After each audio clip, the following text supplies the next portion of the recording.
Made in Module, le rendez-vous de l'initiative dans les monts du Lyonnais, c'est sur Radio Module bien évidemment. Bonjour et bienvenue à toutes et à tous. Ils font bouger les monts du Lyonnais et aujourd'hui j'ai le grand plaisir de recevoir Héloïse Ville. Bonjour Héloïse, elle est responsable des ressources humaines et de la communication de l'entreprise BML. Tout à fait. Tout à fait. Alors Héloïse, dites-nous en quoi est-ce que vous faites bouger les monts du Lyonnais ? Eh bien, BML, c'est un acteur de la construction et un pourvoyeur d'emploi dans la région. Et vous fêtez aujourd'hui un anniversaire. C'est ça, cette année, c'est nos 30 ans. 30 ans d'histoire BML, de béton dans les monts du Lyonnais. Comment tout a commencé ? Alors, racontez-nous un petit peu l'histoire de l'entreprise. C'est mon grand-père dans les années 60 qui avait une entreprise de transport, donc Ville, père et fils. Il faisait du fret agricole, donc de pommes de terre, et de pommes de terre qui chargeait dans les monts pour le descendre en ville, notamment à Lyon. Vendre à Lyon, d'accord.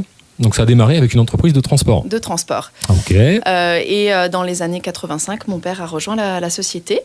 Et en 89, ils ont décidé de monter la société BML, donc Béton des Monts du Lyonnais. Donc comme ça, sur un coup de tête, une idée, on passe du transport au béton Eh bien, voilà, c'est plutôt les maçons qui leur ont un petit peu lancé l'idée. Susurrer l'idée à l'oreille, voilà. Ok, monte. C'est un besoin qu'il y avait dans les monts. Ok, donc une vraie écoute. Donc là, du jour au lendemain, on monte une centrale, voilà. Ok, des pionniers. Des pionniers, donc voilà, ils ont essayé, ils ont rectifié, ils ont fait des erreurs, mais du coup, voilà, ils ont avancé et ils se sont améliorés. Ok, donc première centrale, elle était située à quel endroit ? Donc aujourd'hui, c'est les matériaux de construction qui sont à l'entrée du village de Saint-Martin. De Saint-Martin, ok, donc tout a démarré à Saint-Martin. Okay. Exactement. Et puis en 99, besoin de plus d'espace. On redescend un petit peu à 300 mètres du village de Saint-Martin. Ok. Et du coup, voilà, à partir de cette date, donc Saint-Martin a servi de plateforme de lancement, on va dire, pour le reste du développement. Exactement. Alors aujourd'hui, vous en êtes où ? Alors combien de centrales ? Combien de personnes dans cette entreprise ? Aujourd'hui, 320 collaborateurs, 22 sites en Rhône-Alpes-Auvergne. Ok, j'imagine que le nombre de collaborateurs évolue rapidement. A beaucoup bougé, effectivement, au fil en fait, des années et des rachats ou des montages de centrales, effectivement. On est malgré tout toujours à la recherche de collaborateurs. Ah, vous recrutez ? Alors, on recrute. Qu'est-ce que vous recrutez aujourd'hui ? Donc, des conducteurs toupies, des conducteurs de camions bennes. Et puis des opérateurs de centrales à béton, donc les agents de fabrication qui font un métier assez complexe puisqu'ils gèrent les appels des clients, le planning, la fabrication et puis l'entretien du site. Alors les clients justement, c'est qui aujourd'hui les clients de l'entreprise ? Alors c'est tout particulier qui aurait besoin de béton parce qu'il est bricoleur et qu'il va pouvoir faire sa dalle seul. Donc ça veut dire que moi je vous passe un petit coup de fil aujourd'hui, j'ai mon béton en combien de temps alors ?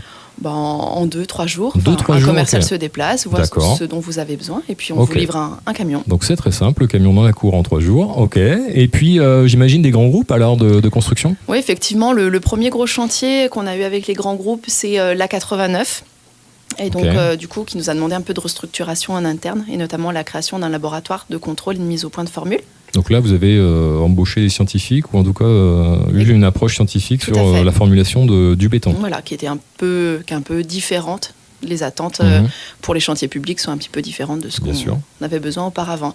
Donc effectivement, c'est des grands groupes et des ouvrages d'art qu'on peut réaliser. Donc la 89, en grande partie sur la région, c'est vous alors ? Tout à fait. Très bien, donc vraiment le pas. On dit souvent que les entreprises de béton, c'est des pollueurs. Vous répondez quoi à ça aujourd'hui ? Que c'est vrai, c'est ce qu'on pourrait croire. Ouais. En tout cas, nous, c'est une de nos priorités. On fait attention à notre gestion des ressources, notamment l'eau.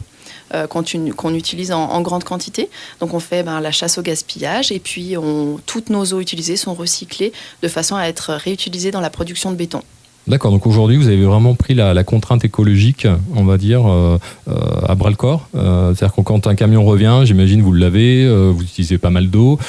Ça c'est important aujourd'hui dans le traitement quotidien. C'est une réflexion qu'on a en permanence en interne et puis qu'on essaye de sensibiliser nos collaborateurs à tout ça.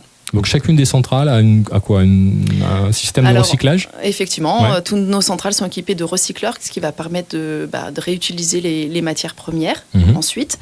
Alors le béton qui revient, par exemple, vous en faites quoi ? Un camion qui revient, il n'a pas tout livré, il en reste. Eh bien, donc la première chose, on les met dans des moules de façon à créer des blocs béton qui vont ensuite pouvoir être revendus, réutilisés. Donc les blocs là qu'on voit le long des routes ou pour barrer une route, des fois c'est du recyclage en fait. C'est du recyclage, tout à fait. D'accord, très bien. Ok, donc vous revendez ces blocs par la suite. Tout à fait.